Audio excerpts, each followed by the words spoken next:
Good morning all of you. मैं Krishna Yadav, chemistry की online class में आप सभी का स्वागत है। आज अपन जेट के एग्ज़ाम के लिए जो ऑब्जेक्टिव क्वेश्चन आते हैं उनको सॉल्व करेंगे। क्वेश्चन किस प्रकार से सॉल्व किया जाता है। ओके, जैसा कि यहाँ पे पहला क्वेश्चन दिया हुआ है, यदि n बराबर क्या है 4, तो l के संभावित मान होंगे, यानी l के कौन कौन से मान होंगे। तो यहाँ ध्यान दें, जैसा कि आपने पढ़ा था Bohr model n1 n2 n3 n4, इसका मतलब ये n4 ये है। ओके, और वहाँ पे l जो अपन ने पढ़ा था द्विगुणित क्वांटम संख्या, तो l के कौन कौन से मान हो सकते हैं उसके बारे में अपन बात करें। तो यहाँ इसके अंतर्गत अपन देखें, ये होता है k कोस m l n k l m n, k l m और n, इसके अंतर्गत s, इसमें p, इसमें d, इसमें f, यानी कि k l m n ये क्या है, कोस है। इनके अंदर कौन है, उपकोष। और यहाँ पे कक्षक होते हैं अकेला, इसमें s ही होता है, इसमें s और p होता है, इसमें s p d होता है, इसमें s p d और f होता है। ओके, और l का मान निकालते हैं तो l बराबर होता है n-1। अब यहाँ पे s की बात करूँ तो s कहाँ से स्टार्ट होता है, 1 से, तो 1 - 1 कितना हो गया, 0। p की बात करूँ 2 से, तो 2 - 1 कितना हो गया, 1। 3 - 1 कितना हो गया, 2। और 4 - 1 कितना हो गया, 3। इसका मतलब l के यहाँ पे n बराबर 4 है, तो s p d f चारों इसके अंतर्गत। तो इसके लिए l का जो मान होगा वो क्या होगा, 0 1 2 3। क्लियर। इसके बाद क्वेश्चन नंबर 2, ध्यान दें, क्वेश्चन नंबर 2, यदि n बराबर 4 हो तो n कोष में अधिकतम उपकोषों की संख्या। अभी अभी अपन ने देखा था, जहां पे अभी अभी अपन ने देखा था n1 n2 n3 n4, और इसके अंदर अपन ने बताया था k l m n, और यहाँ पे अपन ने बताया था s p d f। कितने उपकोष हो गए टोटल, 4। तो इसका मतलब इसका करेक्ट आंसर कौन सा होगा, 2 नंबर वाला। n कोष में कितने उपकोष होंगे, कितने होंगे, 4, जो कि आपको क्वांटम संख्या में आपने पढ़ा था कि कोष के अंदर उपकोष की संख्या किसके बराबर होती है, n के बराबर। किसके बराबर, n के बराबर। इसके बाद नाभिक के सबसे नजदीक ऑर्बिटल होगा, यानी नाभिक के सबसे पास वाला ऑर्बिटल कौन सा होगा, जिसमें n का मान कम होगा। तो यहाँ पे अपन देखें, इसके लिए n का मान कितना है, 4, इसके लिए 6, इसके लिए 5, इसके लिए 3। इसका मतलब करेक्ट आंसर कौन सा होगा, 3D। यहाँ पे नाभिक के सबसे नजदीक ऑर्बिटल होगा वो कौन सा होगा, 3D होगा। कौन सा होगा, 3D। इसके बाद क्वेश्चन नंबर 4, किसी ऑर्बिटल का अस्तित्व नहीं होगा। इसमें बोल रहा है किस ऑर्बिटल का अस्तित्व नहीं है, यानी नहीं बनता है।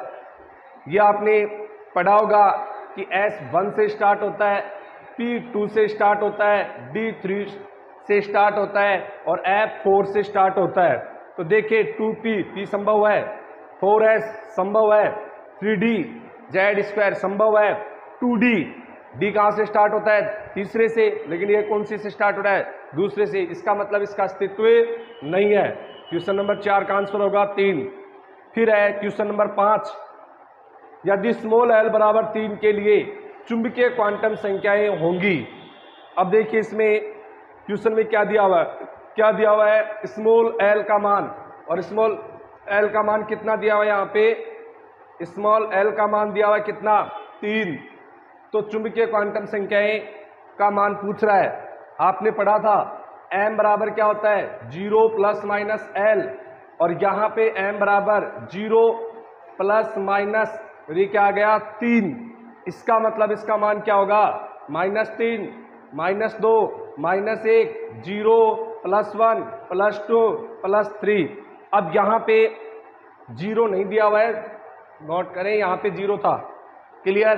तो इसका मतलब कौन सा होगा, +1 +2 +3 है क्या, नहीं। 0 1 2 3 है क्या, नहीं, कोई नहीं। 0 +1 और -1, फिर उसके बाद +2 और -2, +3 और -3। इसका मतलब अपना ये आंसर है, और ये यहाँ पे मैच कर रहा है। तो कौन सा होगा करेक्ट आंसर? 2 नंबर वाला क्या होगा? बिल्कुल सही होगा। क्लियर? इसी प्रकार क्वेश्चन नंबर 6, क्वेश्चन नंबर 6 है कि सामान्यतः डी कक्षक को निरूपित करने के लिए कितनी पालियां होती हैं? ध्यान दे, डी कक्षक को निरूपित, डी कक्षक की आकृति कैसी होती है? डबल डंबलाकार। तो यहां पे कितनी लोब्स हो गई? 1 2 3 और 1 4। तो सामान्यतः डी कक्षक को निरूपित करने के लिए कितनी पालियां होंगी, कितनी लोब्स होंगे, कितने पिंड होंगे? तो कितने बताओगे? 4। Option number 3 correct answer. Okay, आगे अपन बात करते हैं क्वेश्चन नंबर 7। क्वेश्चन नंबर 7 है एल कोष में पी ऑर्बिटल की संख्या, यानी कि बोर मॉडल से आ चुका है ये क्वेश्चन। आप क्या बताओगे? ये बोर मॉडल है वही, और यहां पे N1 N2 N3 N4 K L M N, इसने कहा एल कोष के अंदर, एल कोष, क्लियर, पी ऑर्बिटल की संख्या पूछ रहा है, पी कक्षकों की संख्या। तो यहां पे ध्यान देना, एस और यहां पे कौन सा आ गया? पी, और यहां पे डी और यहां पे एफ, ये तो कौन हो गए? उपकोष। अब इसके अंदर अकेला एस कक्षक होता है, इसमें एस और पी होता है, इसमें एस पी और डी होता है, इसके अंतर्गत एस पी डी और एफ होता है। तो ध्यान देना, पी के कितने समरंश होते हैं? 3, पी एक्स, पी वाई और पी जेड। तो पी कक्षक की पूछ रहा है, एस साथ में नहीं बताना अपने को, कौन सा बताना है? यदि टोटल पूछता तो 1 एस का होता और 3 पी के, 3 और 1 कितने हो गए? 4। लेकिन इसने पूछा क्या है प्रश्न में? एल कोष में पी ऑर्बिटल की संख्या, ओनली किसकी? P orbital. तो पी ऑर्बिटल की संख्या कितनी होगी? 3। कितनी होगी? 3। तो इसका करेक्ट आंसर कितना होगा? 1 नंबर वाला।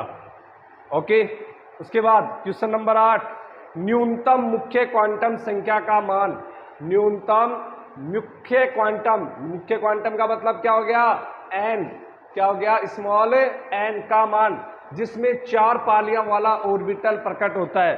4 पालियां किसके अंतर्गत होती है? डी में। अब इसका न्यूनतम, इसका मतलब एन का मान सबसे कम होने वाला कौन सा होगा?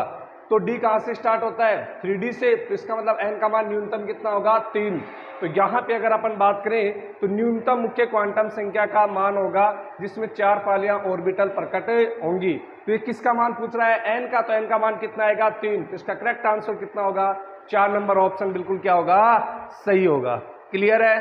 इसके बाद क्वेश्चन नंबर 9, निम्नलिखित आयनों की त्रिज्या का सही क्रम बताइए। निम्नलिखित आयनों की त्रिज्या का सही क्रम बताइए। तो यहां पे ध्यान देना, यहां पे अपन क्या देखेंगे? आयनों की त्रिज्या का क्रम। क्या देखेंगे? आयनों की त्रिज्या का क्रम। मैंने आपको बताया था कि जो ऋणायन होता है उसका आकार सबसे बड़ा है, तो इसका मतलब उसकी त्रिज्या सबसे ज्यादा होगी, और वहां पे जितना अधिक उसके ऊपर आवेश होगा तो उसकी त्रिज्या उतनी क्या होगी? ज्यादा होगी। और धनायन का आकार क्या होता है? छोटा, उसके ऊपर जितना अधिक आवेश होगा उसकी त्रिज्या उतनी क्या होगी? कम होगी। तो देखना यहाँ पे, अब इस क्वेश्चन को अपन सॉल्व करेंगे तो क्वेश्चन में कुछ भी नहीं दिया हुआ है, क्वेश्चन में तो ओनली बताया कि आयनों की त्रिज्या बतानी है आपको। तो अपन किसके आधार पर? ऑप्शन के आधार पर इसका आंसर निकालेंगे। तो देखिए यहाँ पे F माइनस है, ओके, O-2, Na+ है और Mg+2, ओके। तो इसका मतलब अब इसको आयनों की त्रिज्या के रूप में लिखें तो यहाँ पे देखना Mg+2, बताओ सबसे ज्यादा त्रिज्या है क्या? नहीं है। इसका मतलब ये क्या हो गया? गलत।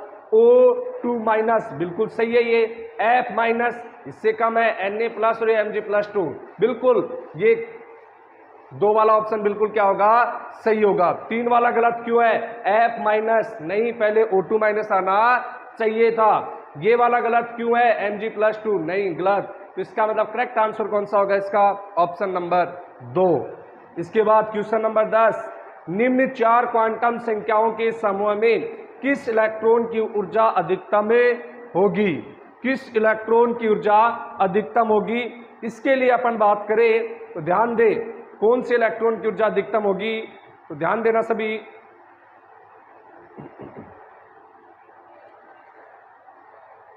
किस इलेक्ट्रॉन की ऊर्जा अधिकतम होगी? तो इसके लिए अगर बात करें तो देखिए, आपने उद्भव सिद्धांत में पढ़ा होगा कक्षकों की ऊर्जाओं का क्रम, ठीक है। इसी प्रकार यहां पे ध्यान देना, निम्न 4 क्वांटम संख्याएं, 4 क्वांटम संख्या दी हुई है 3, 4, 4 और 5 के समूह में किस इलेक्ट्रॉन की ऊर्जा अधिकतम होगी? तो नाभिक से जितना दूर होगा उसकी ऊर्जा उतनी ज्यादा होगी। तो इसका मतलब क्या हुआ, यहाँ पे अपन देखें तो इसके साथ साथ अपन ने L के मान चेक करने पड़ेंगे। S के लिए L का मान कितना होता है 0, P के लिए कितना होता है 1, D के लिए कितना होता है 2 और F के लिए कितना होता है 3। और इस कंडीशन में अगर बात की जाए तो S की ऊर्जा क्या होगी, सबसे कम होगी, P की ऊर्जा इससे ज्यादा, D की ऊर्जा उससे ज्यादा, F की ऊर्जा सबसे ज्यादा होगी। तो यहाँ पे ध्यान देना, L के मान के अकॉर्डिंग अपन बात करते हैं। तो देखो ये तो कौन सा हो गया S हो गया, ये कौन सा हो गया P हो गया, ये कौन सा हो गया D और ये कौन सा हो गया D हो गया। इसका मतलब F तो इस ऑप्शन में है ही नहीं, F नहीं है। अब यहाँ पे अपन देखें ये कितना हो गया 3 और ये कितना हो गया 4। तो देखना 3 तो नाभिक के पास हो गया, यानी कि 3 नंबर वाला कोष पहले आएगा, फिर कौन सा आएगा 4 नंबर वाला। तो इसका मतलब इसका करेक्ट आंसर कौन सा होगा 2 नंबर ऑप्शन। कौन सा होगा 2 नंबर ऑप्शन। अरे समझना इस चीज को, यहाँ पे अगर अपन बात करें तो ये हो गया 3D और ये हो गया 4D, नाभिक से दूर है तो इसका मतलब इसकी ऊर्जा क्या होगी ज्यादा होगी। तो यहाँ पे 2 नंबर ऑप्शन बिल्कुल क्या होगा सही होगा। क्लियर। क्वेश्चन नंबर 11, ऑफबॉस सिद्धांत के अनुसार नया आने वाला इलेक्ट्रॉन, किसकी बात कर रहा है ये इलेक्ट्रॉन की, कि ऑफबॉस सिद्धांत के अनुसार किसी कक्षक के अंदर जितने इलेक्ट्रॉन भरे गए हैं उसके बाद जो नया इलेक्ट्रॉन आता है वो किसके अंदर या कौन से उपकोष में प्रवेश करता है। तो वो अपन किसके आधार पे बताया था, n+l का नियम पढ़ा होगा आपने और कहा था जिसके लिए n+l का मान क्या हो न्यूनतम हो। इसका मतलब ऑप्शन नंबर 4 इसका बिल्कुल क्या है सही है, n+l का मान क्या होना चाहिए न्यूनतम होना चाहिए। इसी प्रकार क्वेश्चन नंबर 12, क्वेश्चन नंबर 12 ध्यान दे, क्वेश्चन नंबर 12 की अगर अपन बात करें तो क्वेश्चन 12 में क्या दिया हुआ है, जब 4f स्तर पूरा भर जाता है, यानी कहने का मतलब 4f कक्षक क्या हो गया पूरा भर गया, तो अगला इलेक्ट्रॉन प्रवेश करता है। तो आपने जब f कक्षक में इलेक्ट्रॉन भरना सीखा था तब आपने देखा था कि वहां पे इलेक्ट्रॉन जब अपन भरते थे तो आपने क्या लिखा था NF1 से। अभी यहाँ पे ध्यान देना एक मिनट, ये 4f भी हो सकता है और 5f भी हो सकता है, लेकिन अपन पर्सन के अकॉर्डिंग कर रहे हैं इसको। तो यहाँ पे आप क्या बताओगे कि जब 4f ठीक है, फिर उसके बाद क्या था 5d और उसके बाद क्या था 6s, 6s में कितने थे 2, ठीक है। अब इसको अपन 0 और 1 यानी 0 भी हो सकता है और इसमें एक इलेक्ट्रॉन भी रह सकता है, क्योंकि अपन जब इलेक्ट्रॉन भरते हैं तो 57वां इलेक्ट्रॉन अपन यदि भरे तो किसके अंदर जाता है 5d1, क्या होता है 5d1, 4f क्या होता है 0। 58वां इलेक्ट्रॉन आते ही किसमें भरना शुरू हो जाता है 4f में। अब ये कह रहा है कि 4f यदि क्या हो जाए कंप्लीट रूप से भर जाए तो आने वाला अब अगला इलेक्ट्रॉन होगा वो किस में जाएगा d में, और कौन से d में जा रहा है 5d। यदि यहाँ पे मानो 5f होता तो किस में जाता फिर 6d में, किस में जाता 6d में। ओके, तो इसका करेक्ट आंसर कौन सा होगा 5d। इसके बाद बाह्य कोश का विन्यास किसी परमाणु के लिए, मानो उसका बाह्य कोश का विन्यास है किसी परमाणु के लिए और वहां पे उसके अंदर कितने इलेक्ट्रॉन है 4s में 2 इलेक्ट्रॉन है। अब यहाँ पे ऐसे क्वेश्चन होते हैं उनको ऑप्शन से निकालना पड़ता है। क्लियर। अब इनका इलेक्ट्रॉनिक विन्यास लिखना पड़ेगा तभी अपने को पता चलेगा कि इसके बाह्यतम कोश में 4s में 2 इलेक्ट्रॉन है। तो देखिए यहाँ पे सबसे पहले 29 नंबर का इलेक्ट्रॉनिक विन्यास लिखूं मैं तो क्या हो जाएगा, आर्गन 18, ये 3d और ये 4s, 18 2 20 और 9 29, लेकिन स्थायित्व क्रम के कारण अपन क्या लिखेंगे 3d 10 4s 1। ओके, क्लियर है ये सभी का। तो यहाँ पे तो 4s में कितना हो गया एक, ये गलत है, ये अपना क्या है बिल्कुल सही है स्थायित्व क्रम के आधार पर, ठीक है। और 4s से इलेक्ट्रॉन किसमें 3d में, क्योंकि उनकी ऊर्जाओं में अल्प अंतर होने के कारण ट्रांसफर इलेक्ट्रॉन हो सकता है। इसका मतलब 24 तो वैसे नहीं होगा, क्यों नहीं होगा, क्योंकि ऑर्गन 18 3d और ये 4s 1 और ये 5। क्लियर है, 18 और 1 19 5 24। 30 वाला चेक करें, 30 वाला क्या होगा, तो यहाँ पे ध्यान देना ऑर्गन 18 3d 4s, 18 2 20 और 10 30, 4s2 बिल्कुल यहाँ पे ऑप्शन कौन सा सही है, तीसरा ऑप्शन बिल्कुल सही है। कौन सा ऑप्शन सही होगा, तीसरा ऑप्शन बिल्कुल सही होगा 30 नंबर वाला। अब हो सकता है आपको यहाँ पे नंबर पूछा है, यदि परमाणु पूछे तो 30 नंबर पे कौन आता है जिंक, Zn परमाणु। क्लियर। इसके बाद अपन आगे बात करें क्वेश्चन नंबर 14। क्वेश्चन नंबर 14 क्या है? एक परमाणु में मुख्य क्वांटम संख्या का अधिकतम मान 4 है। कोई परमाणु है, उसके लिए मुख्य क्वांटम संख्या यानी n का मान अधिकतम कितना है? 4 है। तो उस परमाणु में उपस्थित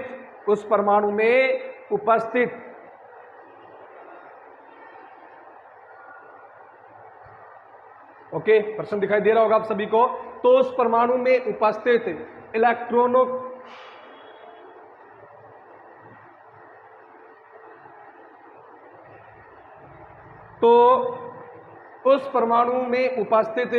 इलेक्ट्रॉनों की अधिकतम संख्या होगी, यानी कि n का मान दिया है वो कितना है? 4।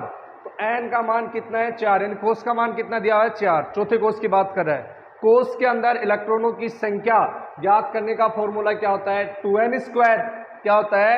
2n square. तो यहाँ पे 4 का स्क्वायर 16, 16 दूनी 32। क्या होगा इसका करेक्ट आंसर? 32। इसको 32 कर लेना।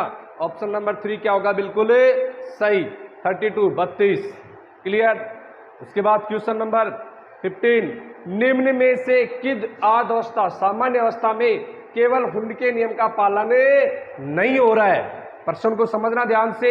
ये प्रश्न कह रहा है कि सामान्य अवस्था में ऐसा कौन सा ऑप्शन है जो हुंड के नियम की पालना नहीं कर रहा है? तो देखना, हुंड ने क्या बताया था कि जब इलेक्ट्रॉन भरते हैं तो समरंस कक्षक में पहले प्रत्येक में एक एक इलेक्ट्रॉन भरा होना चाहिए। जैसे पी के 3 समरंस होते हैं तो तीनों के अंदर एक एक इलेक्ट्रॉन आना चाहिए, उसके बाद उसका युग्मन शुरू होगा। इसी प्रकार डी में यदि मानो 5 इलेक्ट्रॉन है तो पहले प्रत्येक समरंस कक्षक में एक एक इलेक्ट्रॉन आना चाहिए, उसके बाद उसका युग्मन शुरू होता है। तो यहाँ पे देखिए 2s, इसका तो एक ही होता है, एक इसमें एक इसमें 2 आगे। 2p, पी के 3 समरंस है, px, py और pz। अब यहाँ पे दोनों का चक्रण कैसा है? समांतर। बिल्कुल सही है। यहाँ पे इसको सही कर लेना, सॉरी, एक क्लॉकवाइज है, दूसरा एंटी क्लॉकवाइज, और तीनों आगे। सबका चक्रण समांतर ही होता है जब तक युग्मन नहीं होगा। युग्मन होगा तब उसका चक्रण क्या हो जाएगा? विपरीत। अब यहाँ पे क्लॉकवाइज, एंटी क्लॉकवाइज। अब देखो इसके अंदर पी में कितने इलेक्ट्रॉन है? 3, लेकिन प्रत्येक समरंस कक्षक में पहले इलेक्ट्रॉन नहीं भरा गया है। क्लियर है? तो इसका मतलब ये होना चाहिए था, ये नहीं है, तो इसका मतलब ये हुंड के नियम की पालना नहीं कर रहा है। तो ऑप्शन नंबर 3 इसका करेक्ट आंसर होगा, नहीं कर रहा है। ओके, ऑप्शन नंबर 3 इसका क्या होगा? बिल्कुल सही आंसर होगा। क्वेश्चन नंबर 16, यदि m बराबर -2 चुंबकीय क्वांटम संख्या का मान क्या दिया हुआ है? -2, और चक्रण क्वांटम संख्या का मान क्या है? 1/2 है। क्वांटम संख्याओं के लिए सही कक्षक है, यानी किसके लिए m का मान -2 हुआ है? तो ये ऑप्शन से निकालो। बाकी तो आपको पता है m का मान -2 किसके लिए हो सकता है? या तो d के लिए या फिर f के लिए। तो यहाँ पे अपन देखें d ऑप्शन में है ही नहीं, तो कौन है? f। तो इसका मतलब इसका करेक्ट आंसर कौन सा होगा? 4f। कौन सा होगा? 4f। ये चीज मैं आपको समझा चुका हूं कि m का मान होता है, m बराबर क्या होता है? 0 ± l। और यहाँ पे 0 ± l की बात करें तो l का मान सभी को पता है। s के लिए तो कितना है? 0, p के लिए कितना है? 1, d के लिए कितना है? 2, और f के लिए कितना है? 3। तो इसका मतलब यदि मैं d की बात करूंगा तो 0 ± 2, और यहाँ पे यदि मैं f की बात करूं m बराबर 0 ± 3। तो इसका मतलब इसके अंदर भी -2 आ रहा है, इसमें भी आ रहा है। तो इसका मतलब यहाँ पे देखिए या तो d ऑप्शन होगा या फिर f वाला होगा, या तो d कक्षक का ऑप्शन मिलेगा या फिर f कक्षक का, लेकिन d का है ही नहीं। तो इसका मतलब इसका करेक्ट आंसर कौन सा होगा? 4f वाला, 2 नंबर ऑप्शन। इसी के साथ क्वेश्चन नंबर 17,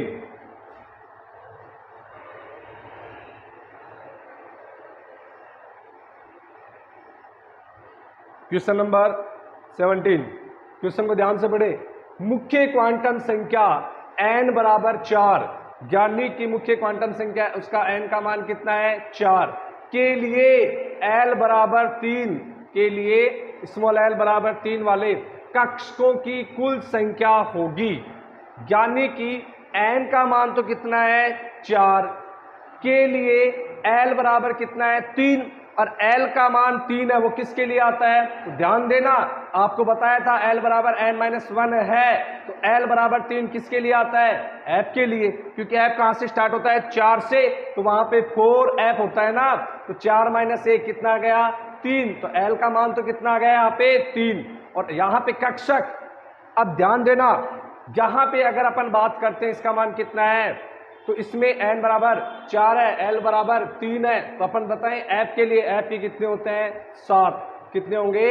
7। 1 2 3 4 5 6 1 7।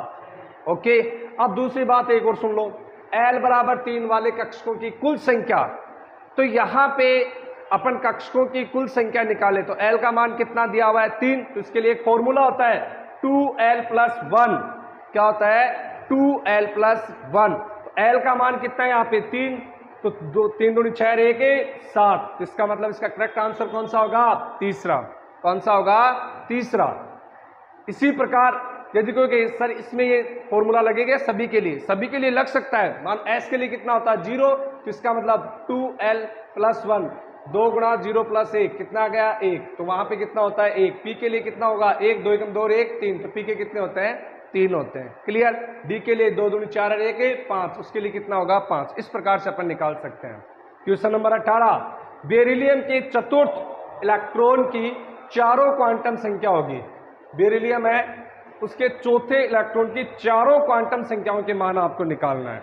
तो देखिए, सबसे पहले अपन लिखते हैं बेरिलियम का इलेक्ट्रॉनिक विन्यास 1s2 2s2। ओके, अब यहां पे चौथे इलेक्ट्रॉन की बात कर रहा है तो 2s2 की बात कर रहा है। क्लियर? अब इसके अंदर n का मान तो कितना है? 2। तो इसका मतलब ऑप्शन फर्स्ट भी गलत है, ऑप्शन सेकंड भी गलत है, तो ऑप्शन थर्ड और फोर्थ में से आंसर होगा। फिर क्या है? 4s। 4s, s के लिए l का मान, s के लिए l का मान कितना होता है? 0। तो इसका मतलब ये ऑप्शन भी क्या हो गया? यहाँ पे गलत। तो करेक्ट ऑप्शन कौन सा होगा? तीसरा। कौन सा होगा? तीसरा होगा। क्लियर? उसके बाद क्वेश्चन नंबर 19, D7 विन्यास में कुल चक्रण होगा। D7 विन्यास में कुल चक्रण होता है। तो देखिए यहाँ पे D7, D के कितने समरंस होते हैं? 5। D के कितने समरंस होते हैं? 5 होते हैं। अब D7 है 1 2 3 4 5 6 7। अब यहाँ इलेक्ट्रॉन के चक्रण के लिए एक क्लॉकवाइज है और एक एंटी क्लॉकवाइज है, तो इसका मान तो कितना हो गया? 0। इसका मान भी कितना हो गया? 0। अब यहाँ पे अपन यदि माने 1/2 1/2 और 1/2, 1 और आधा कितना हो गया? 3/2। तो इसके लिए D7 विन्यास के लिए कुल चक्रण का मान होगा, वो कितना होगा? 3/2। कितना होगा? 3/2। इसी के साथ क्वेश्चन नंबर 20, एक कक्षक की आकृति किससे निर्धारित होती है? क्वांटम संख्या पढ़ी होगी आपने, उसमें क्वेश्चन था कि कक्षकों की आकृति का निर्धारण कौन सी द्विगुणित क्वांटम संख्या करती है? कौन सी? द्विगुणित क्वांटम संख्या, यानी गौण क्वांटम संख्या। Clear? Question number 21, question number 21 ध्यान दे। क्वेश्चन नंबर 21 की अगर अपन बात करें, दो नोडीय तल रखने वाले कक्षकों का युग्मन बताइए। देखो, P कक्षक कितना रखता है? 1 रखता है। अब D में अपन देखें तो दो प्रकार का होता है, EG और T2G। एक होता है DXY, DYZ और DZX। इनके नोडल तल का मान कितना होगा? 2। और DX2 Y2 और DZ2 का कितना होता है? 0। इस ऑप्शन में देखिए DXY DYZ मिल गया। P का नहीं होगा, P में तो एक होते हैं, ये भी नहीं होगा। इनका 0 होता है, तो इसका मतलब कौन सा करेक्ट होगा? ऑप्शन नंबर 2 बिल्कुल क्या है? सही है। क्लियर? इसी प्रकार हाइड्राइड आयन का सम इलेक्ट्रॉनिक है। हाइड्राइड आयन का सम इलेक्ट्रॉनिक है। 1 + 1 कितना हो गया? 2। तो 2 इलेक्ट्रॉन किसके अंदर है? तो यहाँ पे सम इलेक्ट्रॉनिक होगा, वो कौन होगा? हीलियम। कौन होगा? हीलियम। क्लियर? इसी प्रकार एक तत्व X, माना तत्व क्या है? X है, उसमें 16 प्रोटॉन है। कितने प्रोटॉन है? 16। तो देखिए, तत्व का निरूपित करने का सूत्र होता है ZXA। क्या होता है? ZXA। तो यहां पे प्रोटॉन की संख्या कितनी दे दी इसने? 16। और A का मान क्या होता है? प्रोटॉन और न्यूट्रॉन की संख्याओं का योग। तो इसने बताया ZX प्रोटॉन कितने हैं? 16 है, न्यूट्रॉन n। ओ तो x-4 के इलेक्ट्रॉन विन्यास के समान x-4, तो इसका मतलब क्या हुआ? इसका परमाणु क्रमांक भी कितना होगा? 16, और x-4 है, इसका मतलब 4 इलेक्ट्रॉन ले लिया, तो कितना हो गया? 20 इलेक्ट्रॉन विन्यास के समान विन्यास वाला तत्व कौन होगा? यानी इस x-4 के अंदर कितने इलेक्ट्रॉन हो गए? 20। इस विन्यास के समान वाला तत्व कौन सा होगा और किस खंड से संबंधित है? तो पहली बात सुनिए, यहां पे वर्ग संख्या 18 में अपन देखें, हीलियम, नियोन, आर्गन 18, पहला वर्ग, दूसरा, तीसरा कंप्लीट हो चुका है। अब 19 नंबर की बात करें, चौथा वर्ग शुरू होगा और एस ब्लॉक का होगा, और एस ब्लॉक के कितने होते हैं? 2 वर्ग। क्लियर? तो वहां पे पहले वर्ग में तो 19 और दूसरे में कौन सा? 20, जो कौन है? कैल्शियम। इसने पूछा क्या है? तत्व के बारे में नहीं पूछा, किस खंड से संबंधित है, तो कौन सा खंड होगा? एस खंड। कौन सा खंड होगा? एस खंड होगा। इसी प्रकार क्वेश्चन नंबर 25, आयनिक त्रिज्या का सही क्रम है। आयनिक त्रिज्या का सही क्रम है, इसके बारे में मैंने आपको समझा दिया हल्का सा। जहां पे ऋणायन की त्रिज्या सबसे ज्यादा होगी, उससे कम होगी उदासीन, और सबसे कम होगी किसकी? धनायन। तो ऑप्शन देखिए, I माइनस I प्लस, पहला ही ऑप्शन बिल्कुल क्या है? सही है। क्लियर? इसी प्रकार क्वेश्चन नंबर 26, सबसे कम आकार वाला आयन है, सेम वही है, सबसे कम आकार वाला आयन पूछ रहा है, इसका मतलब धनायन होगा, और यहां पे आवेश जिसके ऊपर अधिक होगा उसका आकार सबसे छोटा होगा। तो यहां पे धनायन एक तो Mg+2 है, एक Na+, आवेश किस पे ज्यादा है? Mg के ऊपर, मैग्नीशियम के ऊपर, तो इसका मतलब Mg+2 यहां पे क्या होगा? करेक्ट आंसर होगा। इसी प्रकार क्वेश्चन नंबर 27, क्वेश्चन नंबर 27, निम्नलिखित में से कौन सा सम इलेक्ट्रॉनिक नहीं है? कौन सा सम इलेक्ट्रॉनिक नहीं है? प्रश्न को ध्यान से पढ़े, सम इलेक्ट्रॉनिक नहीं है। सम का मतलब समान, इलेक्ट्रॉनिक का मतलब इलेक्ट्रॉन, तो ध्यान देना है यहाँ पे। सबसे पहले ऑप्शन फर्स्ट की बात करें अपन, जहां पे ऑप्शन फर्स्ट की अपन बात करते हैं, देखिए सभी के लिए मैं पहले इन तत्वों को लिख लेता हूं।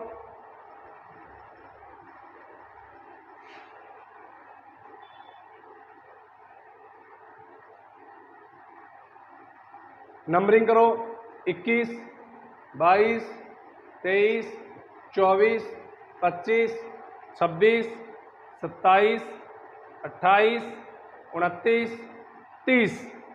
क्लियर?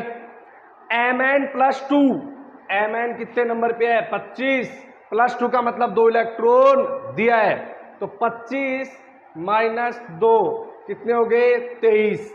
इसके साथ Fe+3, Fe कितने पे आ रहा है? 26, तो 26 माइनस 3 कितने हो गए? 23। तो ये दोनों तो समान हो गए, इसका मतलब ये तो सम इलेक्ट्रॉनिक है। अगला Fe+2, Fe कितने नंबर? 26, तो 26 माइनस 2 24, CO+3 कोबाल्ट 27, 27 माइनस 3 कितना हो गया? 24, ये भी सम इलेक्ट्रॉनिक है। Fe+2, Fe कितने नंबर पे आ रहा है? 26, तो 26 माइनस 2 कितना आ गया? 24। Cr+3, Cr क्रोमियम 24, 24 माइनस 3 21, इसका मतलब दोनों समान नहीं है, तो करेक्ट आंसर कौन सा होगा? Option number 3। चौथा भी चेक कर लो एक बार, क्रोमियम प्लस 24 माइनस 1 कितना आ गया? 23, और यहाँ Mn+2 25 माइनस 2 कितना आ गया? 23। इसका मतलब क्या हुआ? कौन सा ऑप्शन सही होगा? तीसरा वाला ऑप्शन बिल्कुल सही होगा। क्लियर? इसी प्रकार क्वेश्चन नंबर 28, द्विधनात्मक जिंक, यानी कि यहां पे Zn+2 है, ठीक है, में कुल कितने न्यूट्रॉन होंगे जबकि A बराबर 70 हो? इसका मतलब क्या है कि किसी भी तत्व को जब प्रदर्शित करते हैं उसका फॉर्मूला होता है ZXA। क्या फॉर्मूला होगा? ZXA, और ZXA